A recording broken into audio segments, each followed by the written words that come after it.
दोस्तों, सबसे पहले सब्सक्राइब करें, नोटिफिकेशन बेल दबाएं और सबसे पहले वाली ऑप्शन ऑल करें, जिससे हमारी आने वाली नई वीडियो की नोटिफिकेशन आपको फ़ौरन मिल जाएगी।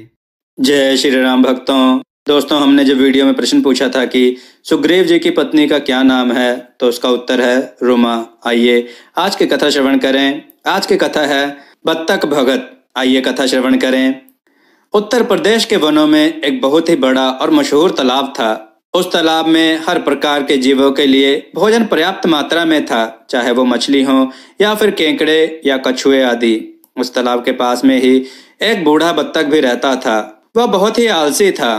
उसे अपने लिए खुद से भोजन पकड़ना भी अच्छा नहीं लगता था, इसलिए आलस्य के मारे वह प्राय भूखा ही रहता। एक टांग पर खड़ा यही सोचता रहता कि क्या उपाय किया जाए कि बिना हाथ पैर हिलाए रोज भोजन मिले। एक दिन उसे एक उपाय सूझा तो वह उसे आजमाने बैठ गया। बत्तख तालाब के किनारे खड़ा हो गया और लगा आंखों में आंसू बहाने। एक केकड़े ने उसे आंसू बहाते देखा तो वह उसके निकट आया और पूछने लगा, मामा क्या बात है, भोजन के लिए मछलियों का शिकार करने की बजाय खड़े आंसू बहा रहे हो। बत्तख ने जोर की हिचकी ली और भर्राए गले से बोला, बेटे बहुत कर लिया मछलियों का शिकार, अब मैं यह पाप कार्य और नहीं करूंगा। मेरी आत्मा जाग उठी है, इसलिए मैं निकट आई मछलियों को भी नहीं पकड़ रहा हूँ। तुम तो देख ही रहे हो। केकड़ा बोला, मामा शिकार नहीं करोगे, कुछ खाओगे नहीं तो मर नहीं जाओगे। बत्तख ने एक और हिचकी ली, ऐसे जीवन का नष्ट हो जाना ही अच्छा है बेटे, वैसे भी हम सबको जल्दी ही मरना है। मुझे ज्ञात हुआ है कि शीघ्र ही यहाँ 12 वर्ष लंबा सूखा पड़ेगा। बत्तख ने केकड़े को बताया कि यह बात उसे एक महात्मा ने बताई है, जिसकी भविष्यवाणी कभी गलत नहीं होती। केकड़े ने जाकर सबको बताया कि कैसे बत्तख ने भक्ति और बलिदान का मार्ग अपना लिया है और सूखा पड़ने वाला है। उस तालाब के सारे जीव दौड़े बत्तख के पास गए और बोले, भक्त मामा अब तुम ही हमें कोई बचाव का रास्ता बताओ, अपनी अकल लड़ाओ, तुम तो महाज्ञानी बन ही गए हो। बत्तख ने कुछ सोचकर बताया कि वहां से कुछ कोस दूर एक जलाशय है, जिसमें पहाड़ी झरना बहकर गिरता है। वह कभी नहीं सूखता। यदि जलाशय के सब जीव वहां चले जाएं तो बचाव हो सकता है। अब समस्या यह थी कि वहां जाएं कैसे।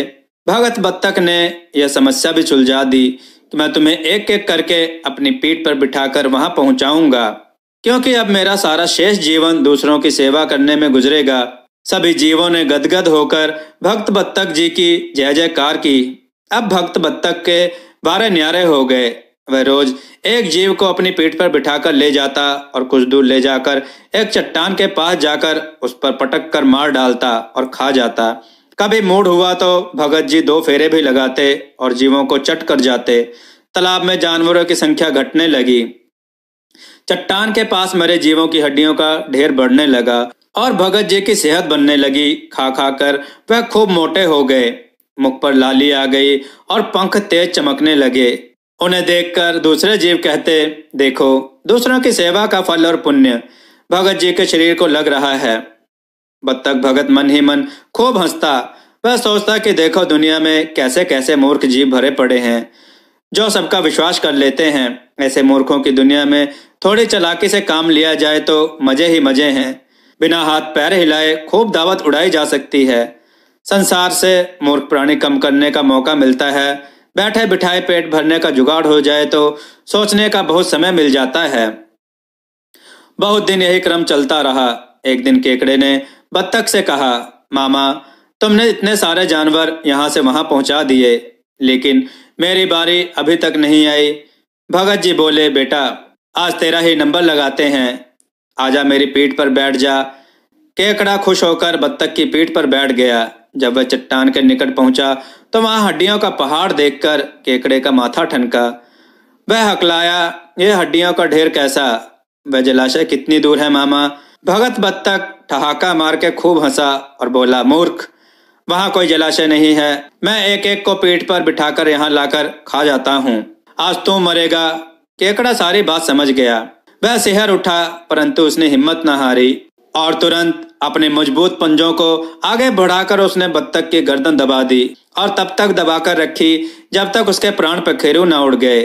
फिर केकड़ा बत्तख भगत का कटा से लेकर तालाब पर लौटा और सारे जीवों को सच्चाई बता दी कि कैसे दुष्ट बत्तख भगत ने उन लोगों को धोखा दिया।